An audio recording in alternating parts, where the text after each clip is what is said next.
ഗാസയുടെ നിയന്ത്രണം ഏറ്റെടുക്കാനുള്ള ഇസ്രായേൽ പ്രധാനമന്ത്രി ബെഞ്ചമിൻ നെതന്യാഹുവിന്റെ പദ്ധതിക്ക് ഇസ്രായേൽ സുരക്ഷാ മന്ത്രിസഭ കഴിഞ്ഞ ദിവസം അംഗീകാരം നൽകിയിരുന്നു.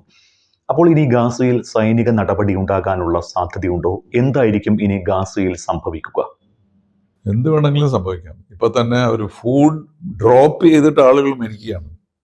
അപ്പോൾ അവരുടെ ഉദ്ദേശം എന്തെങ്കിലും മാർഗം കൊണ്ട് ഇവരെ കൊന്നു തീർക്കുക, അല്ലെങ്കിൽ ഓടിക്കുക അവിടെ എന്നുള്ളതാണ് ഉദ്ദേശം.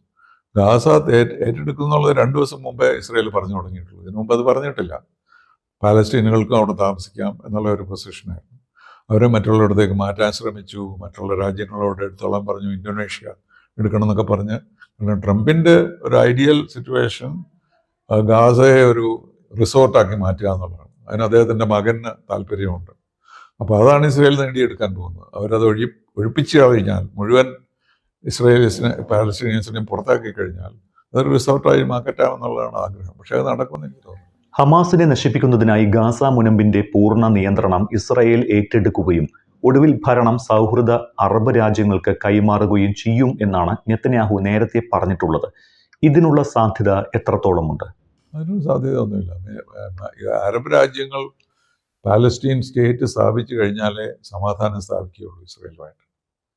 അപ്പോൾ അതുകൊണ്ട് ഈ ഒരു ഫോർമുല അവർക്ക് അക്സെപ്റ്റബിൾ ആയിരിക്കില്ല. ഇപ്പോൾ അറബ് രാജ്യങ്ങളൊന്നും അവർക്ക് വേണ്ടി യുദ്ധം ചെയ്യുന്നില്ല. പക്ഷേ sympathy lies with the Palestinians. അപ്പോൾ പാലസ്തീനിയൻ സ്റ്റേറ്റ് ഇല്ലാതെ അറബ് രാജ്യങ്ങളോട് ബന്ധം സ്ഥാപിക്കാൻ കഴിയുകയില്ല. നേരത്തെയുള്ള എഗ്രിമെൻറ്റ് ഇപ്പോൾ ഇസ്രായേൽ ഒരുപാട് എഗ്രിമെൻറ്റ്സ് സൈൻ ചെയ്തിട്ടുണ്ടല്ലോ.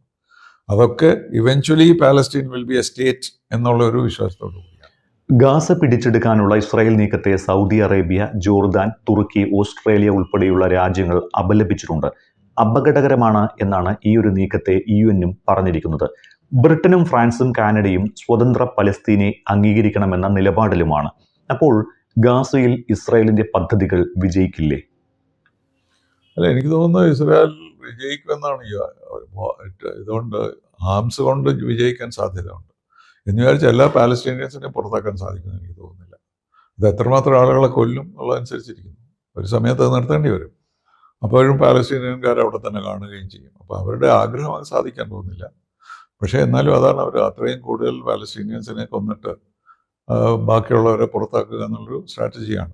അതിനവർക്ക് സപ്പോർട്ടൊന്നുമില്ല ലോകത്തിന് മുമ്പിൽ. പക്ഷേ അതവർ ചെയ്യുന്നു. അമേരിക്കയുടെ വീറ്റോ ഉള്ളതുകൊണ്ട് എന്ത് വേണമെങ്കിലും അവർക്ക് ചെയ്യാമല്ലോ. അതാണ് സ്ഥിതിവിശേഷം. ഗാസയിൽ പട്ടിണി മരണങ്ങൾ വർദ്ധിക്കുകയാണ്. എന്നിട്ടും അന്താരാഷ്ട്ര സമൂഹത്തിന്റെ ഇടപെടൽ ഫലിക്കാത്തത് എന്തുകൊണ്ടാണ്? അല്ല, ഇടപെടലുണ്ടല്ലോ, തീർച്ചയായിട്ടും. എല്ലാ രാജ്യങ്ങളും ഫുഡും മറ്റ് റിസോഴ്സസും ഒക്കെ അയക്കുന്നുണ്ട്. പക്ഷെ അതെല്ലാം കൺട്രോൾ ചെയ്യുന്ന ഇസ്രായേലാണ്. അപ്പോൾ എത്രമാത്രം ഈ ഫുഡൊക്കെ ആളുകളിൽ എത്തുന്നു എന്ന് നമുക്കറിയില്ല. ഒരുപാട് പട്ടിണി മരണങ്ങളുണ്ടെന്നാണ് നമ്മൾ മനസ്സിലാക്കുന്നത്. പക്ഷേ ഇസ്രായേൽ പറയുന്നത് അങ്ങനെ സംഭവിച്ചിട്ടില്ല. ഇത്ര ഫുഡ് ഞങ്ങൾ കൊടുക്കുന്നുണ്ട്, മറ്റ് രാജ്യങ്ങൾ കൊടുക്കുന്നുണ്ടെന്നൊക്കെ പറയുന്നുണ്ട്. പക്ഷേ എന്നാലും അവരൊരു ജിനോസൈഡിൻ്റെ വഴിയിലേക്കാണ് പോകുന്നത്. പാലസ്തീനിയൻസിനെ മുഴുവൻ അവസാനിപ്പിക്കുക എന്നുള്ളതാണ്. അത് സാധ്യമാകുമെന്ന് എനിക്ക് തോന്നുന്നില്ല. അതുകൊണ്ട് എന്തെങ്കിലും ഒരു ഇൻ്ററിം ആയിട്ടൊരു അറേഞ്ച്മെൻറ്റ് പാലസ്തീനിയൻസിന് വേണ്ടി ചെയ്താൽ മാത്രമേ മറ്റു കാര്യങ്ങളൊക്കെ ചിന്തിക്കാൻ സാധ്യമാവുകയുള്ളൂ. അത് ആ പാലസ്തീൻ അഡ്മിനിസ്ട്രേഷൻ ഇപ്പോൾ ഒരു ഇഫക്റ്റീവ് ഇല്ല. They are not even there. അപ്പോൾ അങ്ങനെയുള്ള സിറ്റുവേഷൻ ഇനി വീണ്ടും ആദ്യം മുതൽ ഇതെന്താണ്, എങ്ങനെയാണ് പാലസ്തീൻ സൃഷ്ടിക്കുക എന്നുള്ളത് ചർച്ച ചെയ്യേണ്ടിയിരിക്കുന്നു. പക്ഷേ സങ്കടമെന്ന് പറയട്ടെ, ഐക്യരാഷ്ട്ര സംഘടനയ്ക്ക് ഇപ്പോൾ ഒരു ജീവനില്ല. അവർക്കൊരു ഇൻഫ്ലുവൻസും ഇല്ല. കാരണം ഒരു വശത്ത് റഷ്യൻ വീറ്റോ, മറ്റൊരു വശത്ത് അമേരിക്കൻ വീറ്റോ. സോ ഒന്നും ചെയ്യാനുള്ള സാധ്യത യുണൈറ്റഡ് നേഷൻസിനില്ല. അപ്പോൾ ഏതോ ഒരു പുതിയ G20 വഴിയാണോ അല്ലെങ്കിൽ G7 വഴിയാണോ ഏതെങ്കിലും തരത്തിൽ ഒരു സെറ്റിൽമെൻറ്റ് ഉണ്ടാകാനാണ് വേണ്ടത്. പക്ഷേ അറ്റ് ദ മോമെൻറ്റ് അങ്ങനെ ഒരു സാധ്യത കാണുന്നില്ല എന്നുള്ളത്.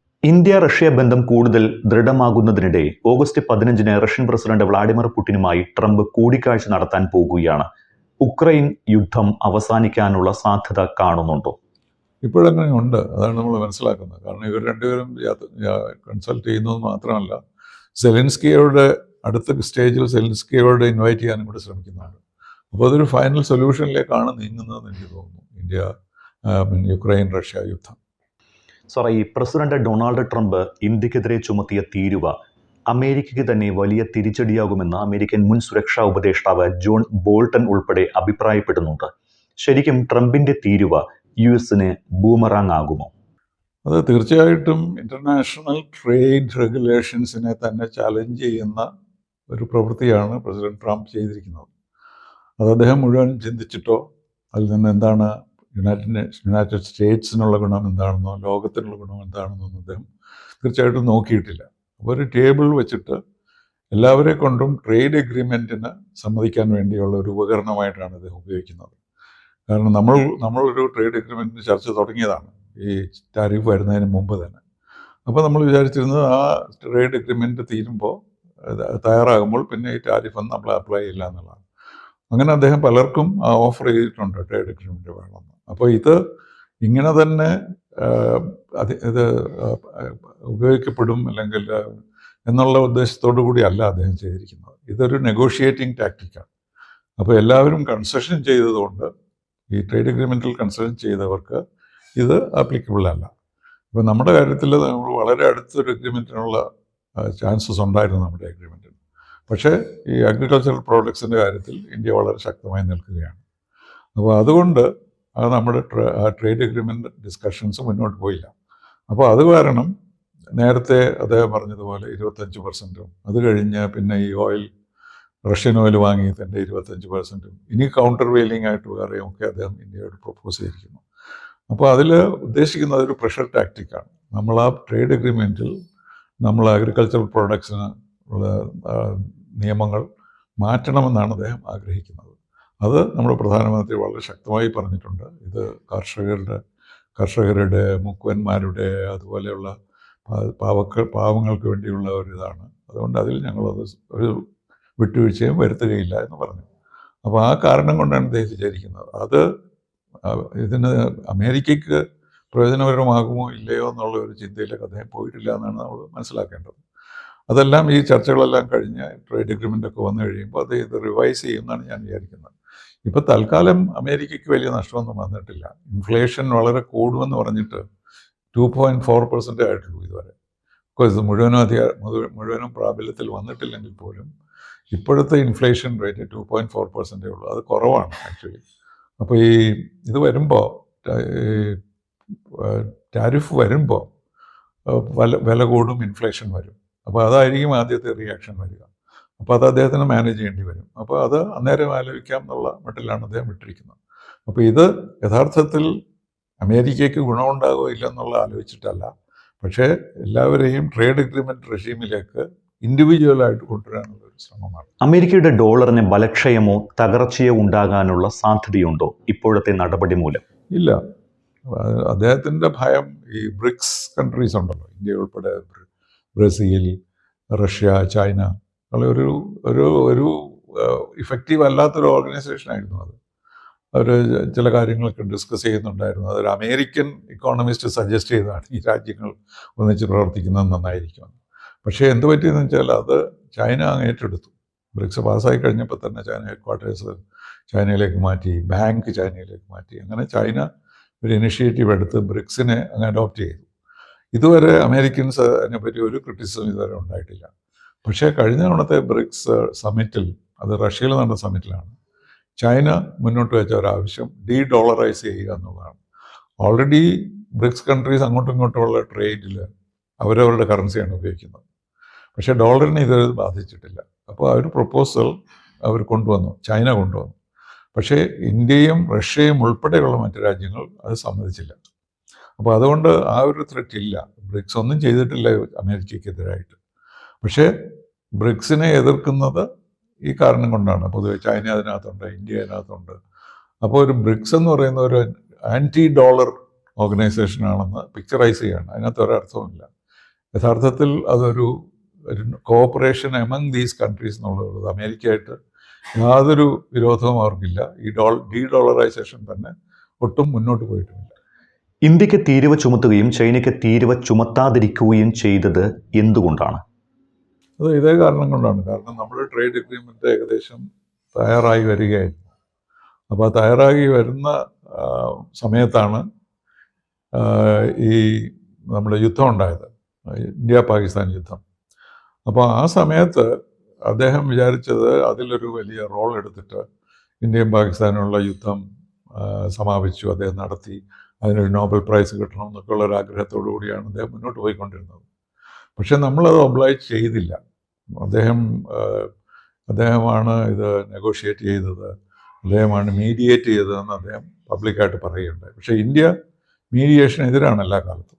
അപ്പോൾ അതുകൊണ്ട് അദ്ദേഹം മീഡിയേറ്റ് ചെയ്തില്ല എന്ന് നമ്മൾ പറയുന്നു. പക്ഷേ അമേരിക്കരുമായിട്ട് നമ്മൾ ചർച്ചകൾ നടത്തിയിട്ടുണ്ട്. വൈസ് പ്രസിഡന്റ് നമ്മുടെ പ്രൈം മിനിസ്റ്ററെ വിളിച്ച് സംസാരിക്കുകയൊക്കെ ചെയ്തിട്ടുണ്ട്. അപ്പം ഒരു തരത്തിൽ പറഞ്ഞാൽ അമേരിക്ക ഒരു റോൾ പ്ലേ ചെയ്തിട്ടുള്ളത് സത്യമാണ്. പക്ഷെ അത് മീഡിയേഷൻ ആയിരുന്നില്ല എന്നുള്ളതാണ് നമ്മുടെ പൊസിഷൻ. കാരണം നമ്മൾ മീഡിയേഷൻ വേണ്ട ഇത്തരം കാര്യങ്ങൾ, ഇത് ബൈലാറ്ററൽ റിലേഷൻഷിപ്പാണെന്നാണ് നമ്മുടെ പ്രിൻസിപ്പൽ പൊസിഷൻ. പിന്നെ ഒന്ന്, ഇസ്രായേലും പാകിസ്ഥാനും ചെയ്ത പോലെ നമ്മൾ ഇദ്ദേഹം വലിയൊരു സമാധാന പ്രിയനാണ് എന്ന് പറഞ്ഞ് അദ്ദേഹത്തിന് നോബൽ പ്രൈസിന് റെക്കമെൻഡ് ചെയ്യണം എന്നൊരു ആഗ്രഹം കൂടി അദ്ദേഹം പ്രകടിപ്പിച്ചു ഇൻഡയറക്റ്റ്ലി. അപ്പം നമ്മൾ പാകിസ്ഥാൻ ചെയ്തത് നമ്മൾ ചെയ്യാത്തത് കൊണ്ട് അദ്ദേഹം ഇന്ത്യയെ വിട്ടിട്ട് പാകിസ്ഥാൻ്റെ സുഹൃത്തായി മാറുകയാണ് ചെയ്തത്. പക്ഷെ ഇതൊന്നും നിലനിൽക്കുന്ന കാര്യങ്ങളല്ല. പാകിസ്ഥാൻ അവർക്കൊന്നും നേടാനില്ല. ഇന്ത്യയിൽ നിന്ന് വളരെയധികം നേടാനുണ്ട്. ട്രേഡ് തന്നെ നമ്മുടെ ബിഗസ്റ്റ് ട്രേഡ് പാർട്ണറാണല്ലോ. എന്നിട്ട് പാകിസ്ഥാനിലെ ഓയിൽ ഇന്ത്യ വാങ്ങിക്കണം, അവിടെ ഓയിൽ തന്നെ ഇല്ല, ഉണ്ടോന്ന് തന്നെ അറിയില്ല ആർക്കും. അപ്പം അങ്ങനെ ഒരുപാട് ആബറേഷൻസ് ഇതിനകത്തുണ്ടായിട്ടുണ്ട്. അതുകൊണ്ട് എനിക്ക് തോന്നുന്നത് ഒരു പെർമനൻറ്റ് സൊല്യൂഷൻ ആയിരിക്കില്ല. നമ്മുടെ ഈ ട്രേഡ് അഗ്രിമെൻറ്റിൽ നമ്മൾ കൺസെഷൻ കൊടുക്കാൻ വേണ്ടിയുള്ള ഒരു പ്രഷറൈസേഷനാണ്. അത് പ്രധാനമന്ത്രി പറഞ്ഞിട്ടുണ്ട്, ഞങ്ങൾ വിൽ നോട്ട് ബി പ്രഷറൈസ്ഡ് എന്നാണ് സിറ്റുവേഷൻ. അപ്പോൾ എന്തെങ്കിലും മാറി വരണമെങ്കിൽ ഈ സിറ്റുവേഷൻ ഇമ്പ്രൂവ് ചെയ്യുള്ളൂ. അമേരിക്ക തന്നെ നമ്മളോട്, പ്രസിഡന്റ് ബൈഡൻ നമ്മളോട് പറഞ്ഞതാണ്, റഷ്യയിൽ നിന്ന് നിങ്ങൾ ഓയിൽ വാങ്ങിക്കൂ, അത് ഈ ഓയിലിൻ്റെ വില നിയന്ത്രിക്കാൻ അത് നല്ല മാർഗമാണ്. അമേരിക്ക തന്നെ വാങ്ങിച്ചു, യൂറോപ്യൻ യൂണിയൻ ഇപ്പോഴും വാങ്ങുന്നു, ചൈന വാങ്ങുന്നു, ഒരുപാട് രാജ്യങ്ങൾ വാങ്ങിക്കുന്നുണ്ട്. അതുകൊണ്ട് ഇന്ത്യയോട് മാത്രം എന്താ ഇത് വാങ്ങിക്കേണ്ടെന്ന് പറയുന്നത് എന്നറിയില്ല. പക്ഷേ അതിൻ്റെ കാരണം അഗെയിൻ ഇതാണ്, നമുക്ക് ഈ ട്രേഡ് അഗ്രിമെൻറ്റ് എങ്ങനെയെങ്കിലും സാധിച്ചെടുക്കണം എന്നുള്ളതാണ് അദ്ദേഹത്തിൻ്റെ ആഗ്രഹം. പക്ഷേ ഓയിലിൻ്റെ കാര്യം പറയുമ്പോൾ റഷ്യയോടുള്ള അദ്ദേഹം റഷ്യയോട് വലിയ സ്നേഹത്തിലാണല്ലോ തുടങ്ങിയത്. അപ്പോൾ അതൊന്നും നടക്കാത്തത് കൊണ്ട് റഷ്യക്കെതിരായിട്ട് അദ്ദേഹം പ്രവർത്തിക്കുന്നുണ്ട്. അതിൻ്റെ ഒരു ഭാഗമായിട്ടാണ് റഷ്യയുടെ ഓയിൽ വാങ്ങിച്ചുകൂടാ എന്ന് ഇന്ത്യയോട് ആവശ്യപ്പെടുന്നത്. അതേസമയത്ത് യൂറോപ്യൻ യൂണിയൻ നമ്മൾ വാങ്ങിക്കുന്നതിലും കൂടുതൽ വാങ്ങിക്കുന്നു, ചൈന നമ്മളെക്കാളും കൂടുതൽ വാങ്ങിക്കുന്നു, അമേരിക്ക വാങ്ങിക്കുന്നു. ഇതൊരു ഭയങ്കര വിരോധാഭാസമാണ്. നിലവിൽ തീരുവയുമായി ബന്ധപ്പെട്ട പ്രശ്നം പരിഹരിക്കുന്നതുവരെ ഇന്ത്യയുമായി ഒരു ചർച്ചയ്ക്കുമില്ല എന്നാണ് ട്രംപ് അറിയിച്ചിരിക്കുന്നത്. ഒപ്പം ഇന്ത്യക്കെതിരെ ദ്വിതീയ ഉപരോധങ്ങൾ വരാനിരിക്കുന്നുണ്ട് എന്നും ട്രംപ് പറഞ്ഞിട്ടുണ്ട്. എന്തായിരിക്കും ട്രംപ് ലക്ഷ്യമിടുന്നത്? അത് ഇത് തന്നെയാണ്, അഗ്രിമെൻ്റ് എങ്ങനെയെങ്കിലും സാധിച്ചെടുക്കണം, ഇന്ത്യയിൽ നിന്ന് കൺസെഷൻസ് വാങ്ങണം എന്നുള്ളതാണ് ഉദ്ദേശം. അത് നടന്നില്ലെങ്കിൽ അദ്ദേഹം വേറെന്തെങ്കിലും പുതിയ ആശയങ്ങൾ മുന്നോട്ട് വയ്ക്കും. പക്ഷെ നമ്മൾ വളരെ ശക്തമായിട്ട് പറയുന്നത് നമ്മളത് ചെയ്യുന്നില്ല എന്നുള്ളതാണ്. അത് മീഡിയേഷൻ ഉണ്ടെന്ന് സമ്മതിക്കുകയും നോബൽ പ്രൈസിന് റെക്കമെൻഡ് ചെയ്യുകയും ചെയ്തെങ്കിൽ ഈ പ്രശ്നമൊന്നും വരില്ലായിരുന്നു. അതാണ് ഒരു പെക്യുലർ സിറ്റുവേഷൻ. അപ്പോൾ അദ്ദേഹത്തിൻ്റെ മനസ്സിൽ എന്താണെന്നുള്ളത് നമുക്കറിയാം. അപ്പോൾ അത് റിയലിസ്റ്റിക് ആയിട്ടുള്ള ഇന്ത്യയുടെ താല്പര്യമോ അമേരിക്കയുടെ താല്പര്യമോ ഒന്നും കണക്കിലെടുത്തുകൊണ്ടല്ല അദ്ദേഹം ഈ തീരുമാനങ്ങളൊക്കെ പറഞ്ഞിരിക്കുന്നത്. പക്ഷേ എൻ്റെ അഭിപ്രായത്തിൽ ഇന്ത്യ അമേരിക്കൻ റിലേഷൻസ് ഒരിക്കലും ഒരു പ്ലെയിൻ ഗ്രൗണ്ട് ആയിരുന്നില്ല. It was always like A roller coaster ride. 1998 ഞാൻ അവിടെ ഉള്ളപ്പോഴാണ് ക്ലിൻ്റൺ ഭയങ്കരമായിട്ട് ഇന്ത്യക്കെതിരായിട്ട് സാങ്ഷൻസ് ഉണ്ടാക്കിയില്ലേ, നമ്മൾ ന്യൂക്ലിയർ വെപ്പൺ ടെസ്റ്റ് ചെയ്തു എന്ന് പറഞ്ഞിട്ട്. ഒരു ഭയങ്കര പ്രശ്നമായിരുന്നു. ആവശ്യമില്ലാത്ത കാര്യങ്ങളിലൊക്കെ സാങ്ഷൻസ് ഉണ്ടാക്കി. അത് കഴിഞ്ഞ് അങ്ങനെ റോളർ കോസ്റ്റർ തീരെ താഴെ പോയി. അത് കഴിഞ്ഞ് ക്ലിൻ്റൺ തന്നെ ഇന്ത്യയിൽ വന്നു, മൻമോഹൻ സിംഗുമായിട്ട് പിന്നീട് അഗ്രിമെൻ്റ് ഉണ്ടായി ന്യൂക്ലിയർ. അങ്ങനെ നമ്മൾ ലെവലിലേക്ക് വന്നു ഗുഡ് റിലേഷൻഷിപ്പ്. അങ്ങനെ പോകുമ്പോഴാണ് ഇത് വന്നിരിക്കുന്നത്. അപ്പോൾ അങ്ങനെ എപ്പോഴും India US relations like A roller coaster ride അത് ഉണ്ടായിരിക്കുകയാണ്. ഇപ്പം നമ്മൾ റോളർ കോസ്റ്റിൻ്റെ ഏറ്റവും ലോവസ്റ്റ് പൊസിഷനിലാണ് കാണുന്നത്. പക്ഷേ എനിക്കൊരു സംശയമില്ല, അടുത്ത 2-3 മാസങ്ങളിൽ അത് കുറേശ്ശായിട്ട് മോളോട്ട് പോകാൻ തുടങ്ങും. എന്നിട്ട് നമ്മൾ പഴയ റിലേഷൻഷിപ്പിലെത്തും. കാരണം നമുക്കിപ്പോൾ അമേരിക്കയെ കളഞ്ഞ് റഷ്യയുടെയും ചൈനയുടെയും പുറകെ പോകാൻ പറ്റില്ല. അമേരിക്കയ്ക്ക് എന്താണ് വേണ്ടത്? അവർക്ക് ചൈനയെ നിയന്ത്രിക്കണം.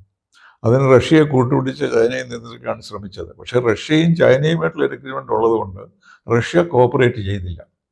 അപ്പോൾ ക്വാഡ് എന്ന് പറയുന്ന ഒരു ഗ്രൂപ്പിൽ നമ്മളും ഉണ്ടല്ലോ, അമേരിക്കയിൽ നമ്മൾ ഒന്നിച്ചുള്ള ഒരു ഗ്രൂപ്പുണ്ട്. ആ ഗ്രൂപ്പാണ് ചൈനയ്ക്കെതിരായിട്ട് പ്രവർത്തിക്കേണ്ടത്. അപ്പോൾ അതിൽ അദ്ദേഹം എന്ത് ചെയ്യുന്നു എന്നുള്ളതാണ് നമുക്ക് കാണേണ്ടത്. ഇപ്പോഴും ഈ ക്വാഡിൽ വിശ്വസിക്കുന്നുണ്ടെങ്കിൽ തീർച്ചയായിട്ടും ഇന്ത്യക്കെതിരായിട്ടുള്ള നടപടി അദ്ദേഹത്തിന് എടുക്കാൻ സാധ്യമല്ല.